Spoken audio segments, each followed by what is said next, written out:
Meus melhores cumprimentos a todos os que participem desta nossa reunião. Graças ao apoio da Arpen do Estado de Goiás, então eu agradeço muitíssimo a minha estimada amiga, a presidente Evelyn Valente, pela oportunidade que me concede de dirigir-me a tantos que comparecem a esta página prestigiosa dessa entidade goiana. Começamos aqui agora a nossa série Caminhando pela Lei 6.015, que foi uma série idealizada pela Registradora Civil do Estado do Ceará, lá da cidade de Trairi, a doutora Thaís Castelo Branco, fazendo as exposições do Oravante aqui pela página do YouTube da Arpen Goiânia. Isso se dá porque nós vimos fazendo ao vivo pelo Instagram, como o Instagram exige que seja ao vivo a exposição, e estava toda hora caindo o sinal. Isso, final da tarde aqui na minha região, como muita gente tem acesso à página da internet, às páginas da internet, ao sistema todo, a sobrecarga fazia com que o sinal caísse com muita frequência. Isso era muito ruim, tanto para quem expõe, mas sobretudo para quem ouve as exposições. Daí que tenhamos voltado para essa outra plataforma, voltado as nossas atenções para essa outra plataforma. Agradeço muitíssimo a compreensão de todo também o pessoal técnico que apoia, que dá um amparo fundamental e muito competente para estas nossas explanações. Muito bem. Nós vamos começar hoje a tratar do tema da penhora, do arresto e do sequestro. Naquela linha de seguir as indicações constantes da lei, chegou o momento de apreciar dentro do artigo 167 da Lei 6.015, que é aquele artigo que trata dos títulos, tanto registráveis em sentido estrito, quanto dos títulos averbáveis no ofício imobiliário, chegou a hora de tratar do tema da penhora, do arresto e do sequestro. Bom, a Lei 6.015, esse é o primeiro problema que nós vamos considerar aqui. Nós vamos tratar desse assunto em 2 ou 3 exposições, mas o primeiro deles, e é relevante, está em que a Lei de Registros Públicos é uma lei especial e prevê que a penhora, o arresto e o sequestro sejam registráveis em sentido estrito. Já vimos aqui, eu mencionei. No registro de imóveis se faz o registro ou a averbação na matrícula. Então, entendeu o legislador da Lei 6.015, né, lá de 1973, que esses atos constritivos, ou seja, penhora, arresto e sequestro, deveriam ser registrados em sentido estrito na matrícula. Bom, quando vê o Código, já havia isso no Código de 73 e agora, provavelmente com maior intensidade, vem o legislador do Código de Processo Civil, uma lei geral, e diz que esses atos são averbáveis. Bom, aqui então nós temos dois princípios a considerar. O primeiro é de que a lei especial não se altera em virtude de previsões de lei geral. Mas nós temos um outro princípio, aqui em choque com esse princípio da especialidade da lei, que é o princípio da posterioridade ou da posteridade de uma nova lei que altera o critério da anterior. Então, o que ocorre? A nova legislação prevê a averbação. E o Código de 2015 prevê a averbação de modo reiterado. Várias vezes menciona que essas medidas constritivas devem ser averbadas. Embora pudesse, teoricamente, nessa questão de direito intertemporal, de especialidade, ou de lei posterior ou anterior, etc., sustentar-se tanto uma posição como outra, com argumentos aparentemente razoáveis, nós temos que admitir que a insistência do legislador processual em falar na averbação dessas medidas é indicativa, efetivamente, de uma intenção legislativa de que esses atos sejam averbáveis. Não são indicações da melhor técnica e da melhor doutrina. Em rigor, a penhora, o arresto e o sequestro deveriam ser efetivamente registrados e não averbados. Mas o fato é que a legislação prevê a averbação. Tudo leva a crer que assim o fez para atender certo interesse de economia de dispêndio financeiro. Ou seja, o custo da averbação, isso se terá suposto, seria menor do que o do registro, financeiramente. É provável. Bom, em todo caso, hoje se averba. Mas antigamente, com a Lei 6.015, eram atos de registro. E agora pouco importa. Do ponto de vista dos seus efeitos, isso não é de maior relevância. Bom, existem medidas de constrição, medidas de constrangimento, que têm caráter pessoal. Por exemplo, as medidas de custódia, as medidas de prisão, né, são medidas constritivas pessoais, tanto do ponto de vista ou na perspectiva penal, quanto na perspectiva civil, por exemplo, a prisão do devedor alimentar. São medidas, portanto, de caráter pessoal, constrição pessoal. Mas há medidas de constrição real, de constrangimento real, ou seja, que constrange alguma coisa. Real aqui, proveniente da expressão latina res.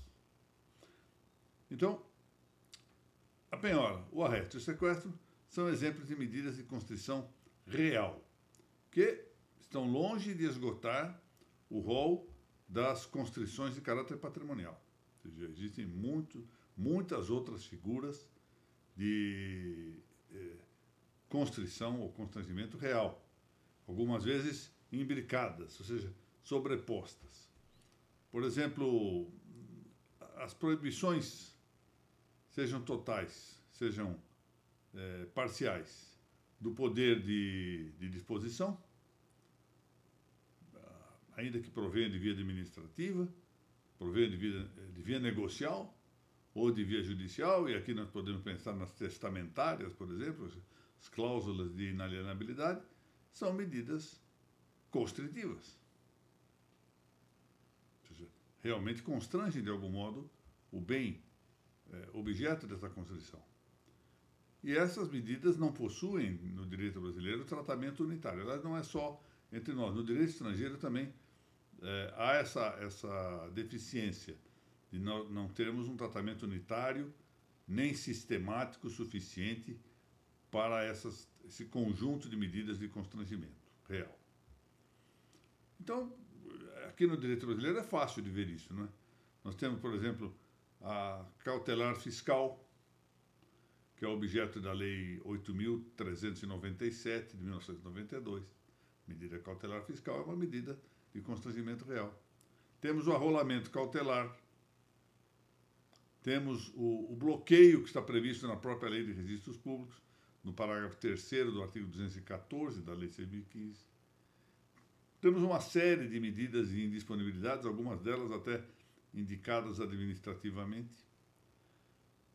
Pensemos ainda também nas tutorias ou tutelas possessórias, chamadas tutelas interditais, não é?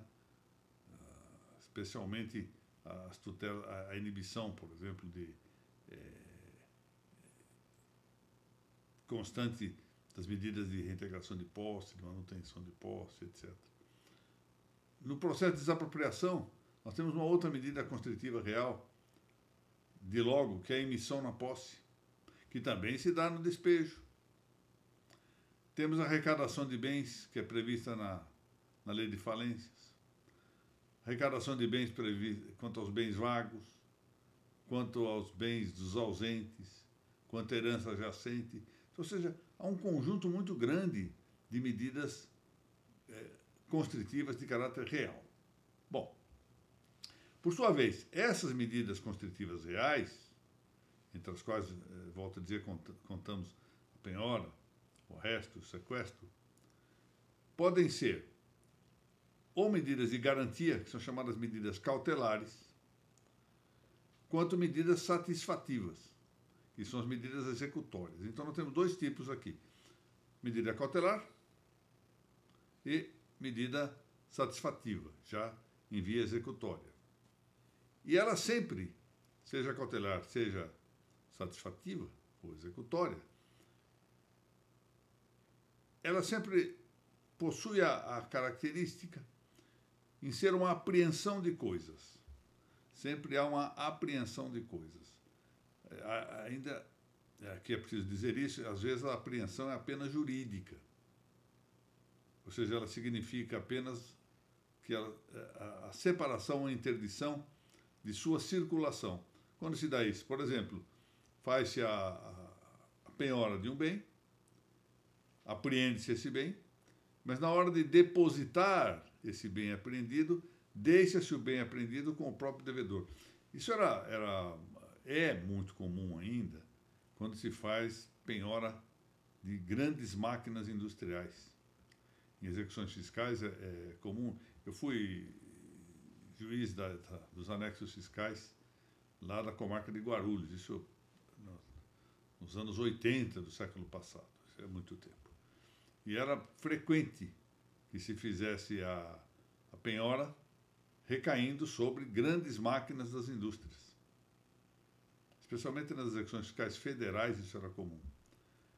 E não havia como remover essas máquinas e deixá-las com um depositário, porque o custo dessa remoção, o pagamento do depósito, a incerteza de depois conseguir satisfazer-se o crédito, tudo isso conspirava em favor de que a máquina penhorada, a máquina apreendida, ficasse sob depósito do próprio devedor.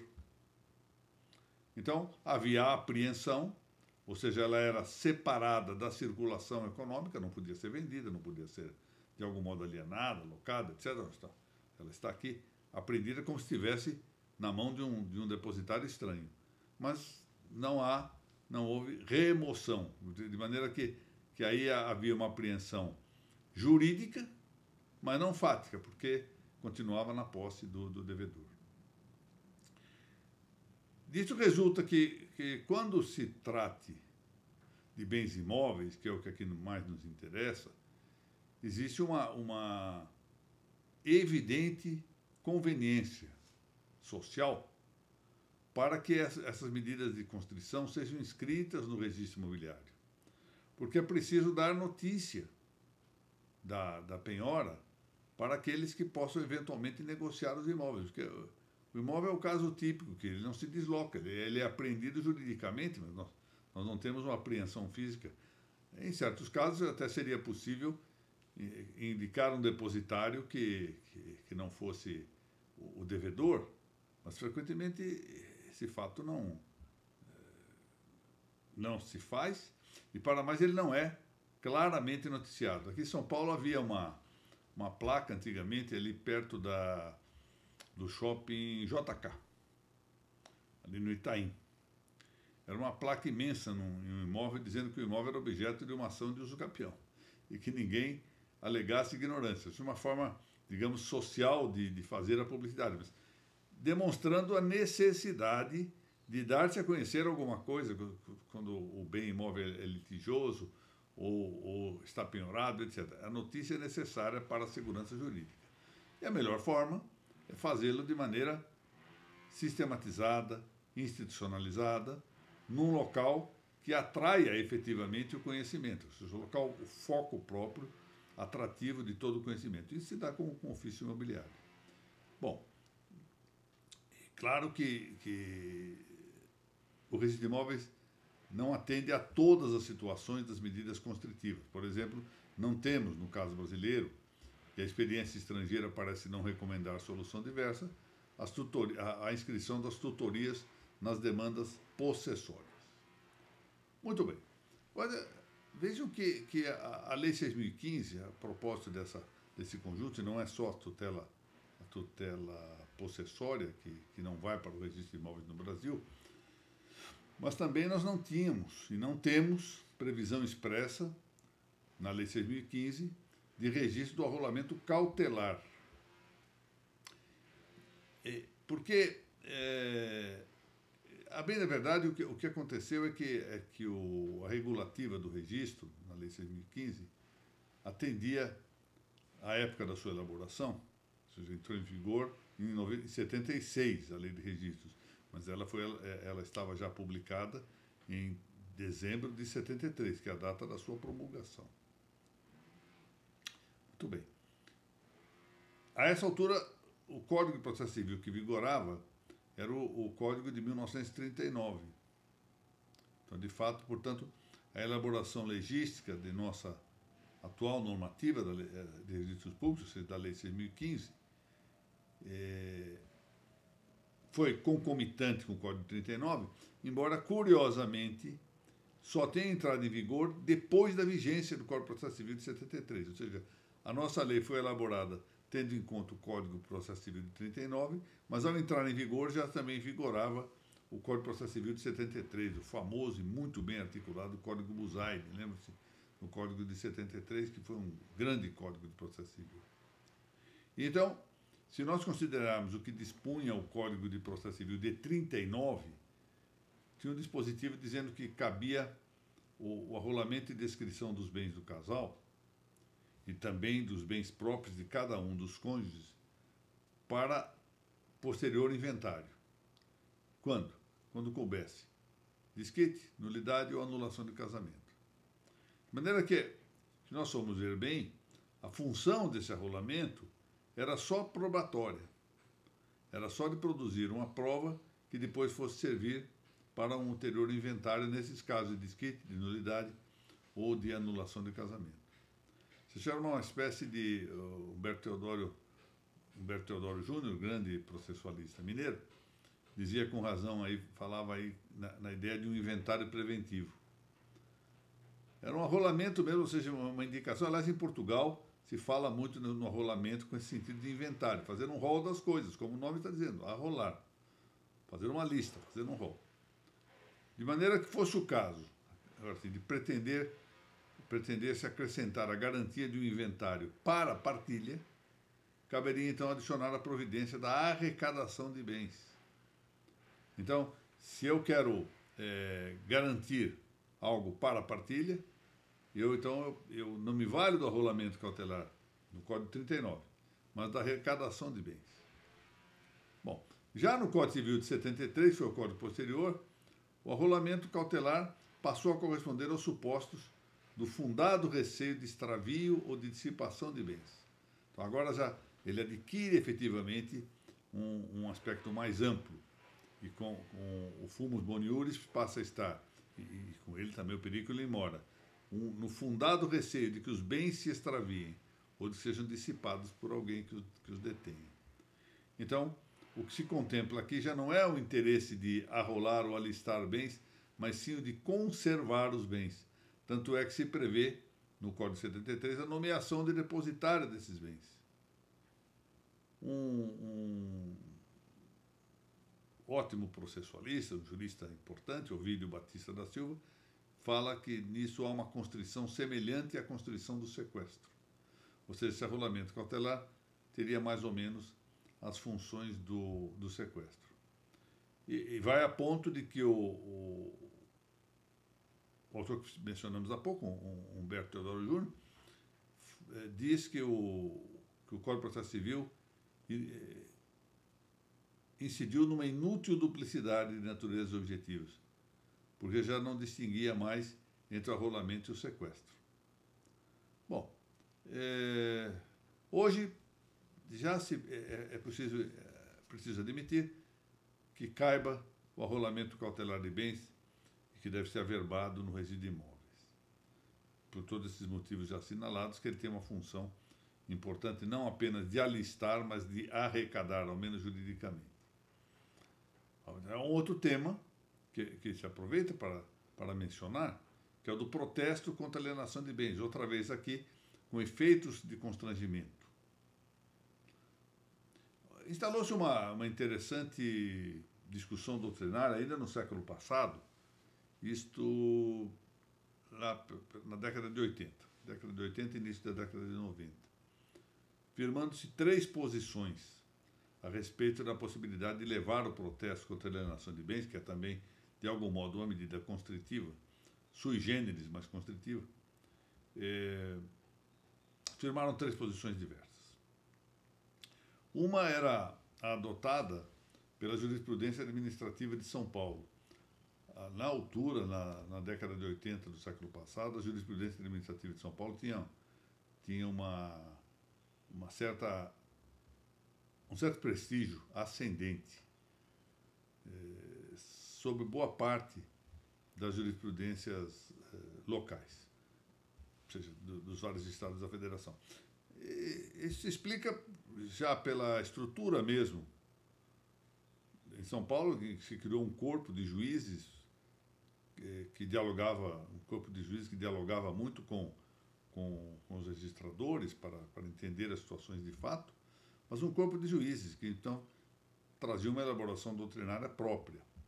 Num tempo em que não havia ainda, pensemos isso, não havia internet, não havia essa facilidade dos meios de comunicação, de maneira que aí preponderava a possibilidade também econômica de divulgar esses acordos de São Paulo, esses pareceres da Justiça Administrativa de São Paulo. Isso acabava influindo no resto do país. E fomentando, isso foi um dado bom, fomentando a formação de quadros de juízes nos vários estados. Hoje nós temos em muitos estados da federação, para não dizer em todos, equipes especializadas de juízes para cuidar dos registros. E acho que São Paulo, aqui sem exagerar nisso, não é? E sem bairrismo, por assim dizer, teve um papel relevante nessa expansão da doutrina registral para dentro do judiciário. Bom, mas São Paulo negava a possibilidade do registro do protesto contra a alienação de bens. De outra parte, havia a posição adotada pelo desembargador Décio Antônio Herpen, meu estimado amigo, lá, que foi corregedor-geral de Justiça no estado do Rio Grande do Sul, que, apoiado por outros doutrinadores gaúchos, eu me lembro aqui a posição do João Pedro Lamana Paiva e de outros grandes, o Rio Grande do Sul sempre produziu grandes nomes para a doutrina registral, não é? Lembremos aqui o Silvio Paulo Duarte Marques, saudoso Silvio Paulo, saudoso Oli Fachin, a doutora Glaci, hoje o grande Mário Mesari, ou seja, e outros nomes importantes. Bom, esse grupo gaúcho entendia em grande medida, não era unânime, mas entendia estendidamente, que deveria admitir-se a inscrição do protesto contra a alienação de bens. Naquela altura, se pensava no registro. Então, a jurisprudência de São Paulo negava, o entendimento gaúcho doutrinário era no sentido do cabimento, e surgiu uma terceira posição, que achava que a inscrição era importante, mas que deveria ter um adendo. Ou seja, então, previa que isso se fizesse de lege ferenda. Esse adendo era que se fizesse com caráter provisório, a chamada inscrição provisória.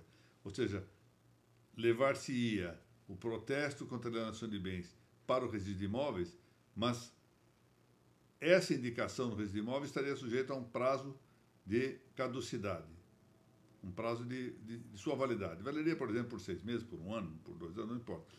Isso exigia a caracterização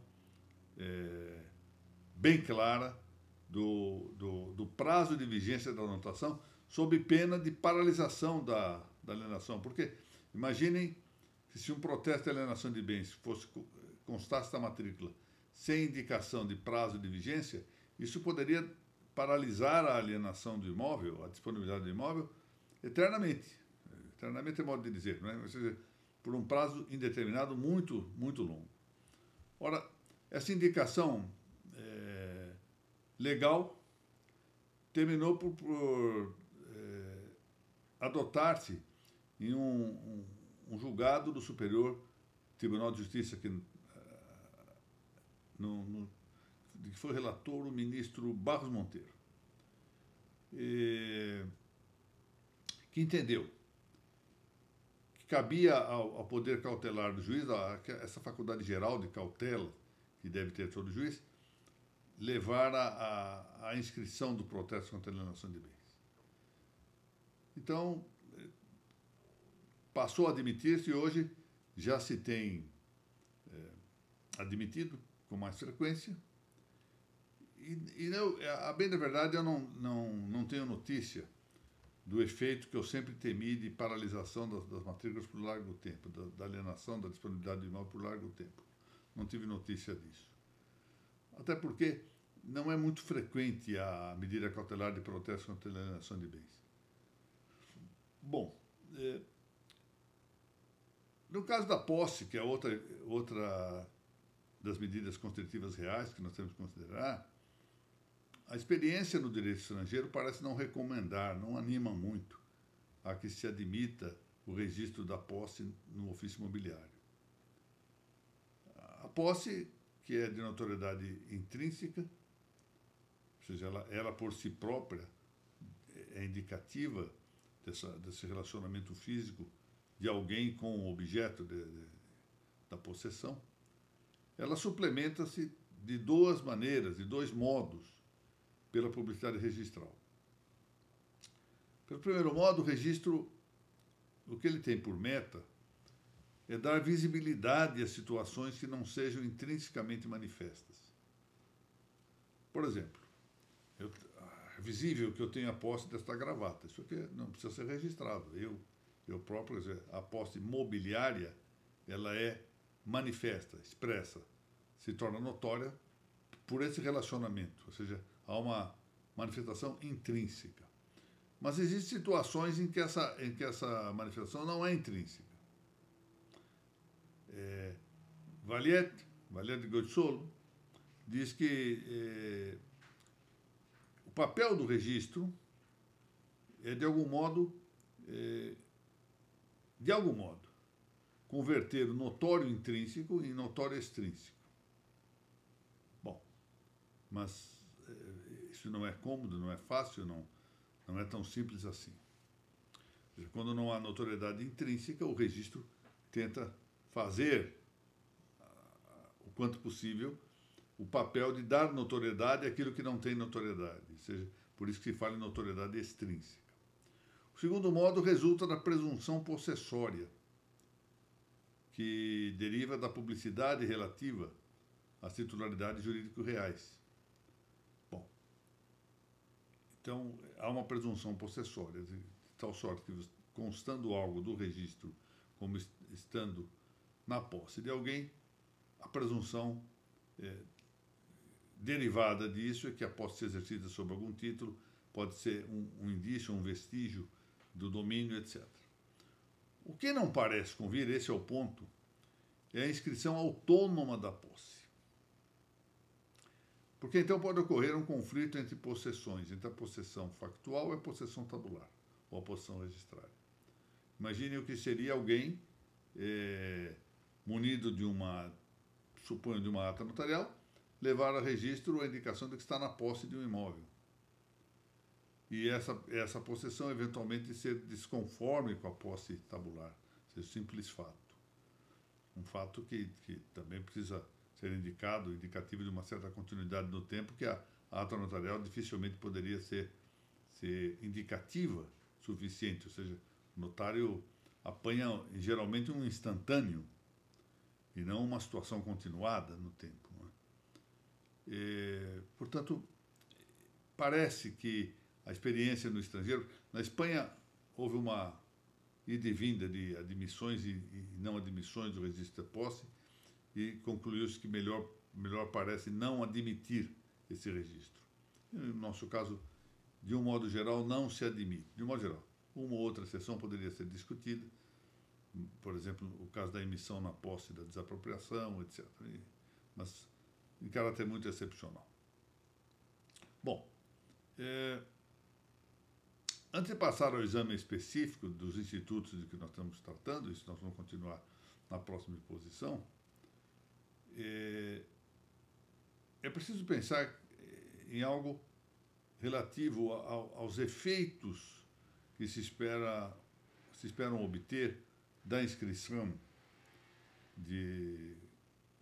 da penhora, do arresto e do sequestro no ofício imobiliário.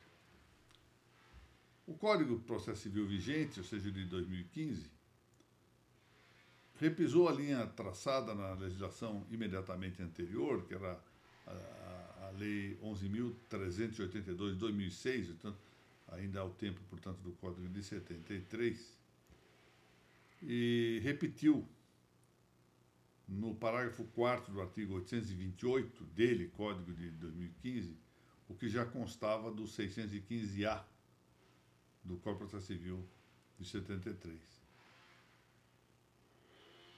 Assentando depois adiante no artigo 844 que para a presunção absoluta de conhecimento por terceiros, caberia ao exequente providenciar a averbação do arresto ou da penhora no registro competente. Bom, e no artigo 799 diz também que é incumbência do exequente proceder à averbação em registro público do ato de propositura da execução e dos atos de constrição realizados para conhecimento de terceiros. E aí vem todo o tema que já sabemos sobre a fraude à execução, quando a alienação ou oneração é considerada fraudatória da execução, matéria também prevista no Código de Processo Civil novo, o 792. Bom, o que eu queria apenas salientar aqui para terminar a exposição de hoje, nós vamos prosseguir nesse tema, é que a previsão do artigo 792, que eu referi, em particular em seu inciso 4º, vai concluir o consequente de que entre nós o registro das medidas de constrição tem caráter apenas, registro ou averbação, né? Que registro em sentido amplo, estou referindo. Mas o registro do sequestro, da penhora, do arresto, tem natureza apenas de publicidade notícia. Pois o Código admite a persistência do efeito preferencial da constrição, ainda quando falte a inscrição, note bem. Falte ou não a inscrição, o efeito da constrição preferencial se mantém. Desde que, ao tempo da alienação, ou oneração do bem constrangido, tramite contra o devedor ação capaz de reduzi-lo à insolvência. Portanto, a natureza do registro ou averbação da penhora, do arresto, do sequestro, é, a meu ver, o de publicidade notícia, ou seja, não é publicidade declarativa, não é publicidade constitutiva, mas é publicidade notícia, no meu modo de ver. Bom, nós aqui encerramos então a exposição de hoje sobre penhora, arresto e sequestro e seu registro, ou mais exatamente agora, sua averbação no registro imobiliário, mas vamos prosseguir na nossa próxima exposição ainda neste tema. Eu quero agradecer mais uma vez a Arpen do Estado de Goiás, em particular a caríssima professora Evelyn Valente, por permitir-me utilizar esta página da internet para minha honra, e agradecer a todos que participem desta aula e aguardando que ela seja de algum proveito para os que militam na área dos registros e das notas e também para aqueles que queiram prestar concurso ou mesmo estudantes que desejam aprofundar-se no estudo dessa doutrina registral. Muito obrigado a todos e até a próxima semana.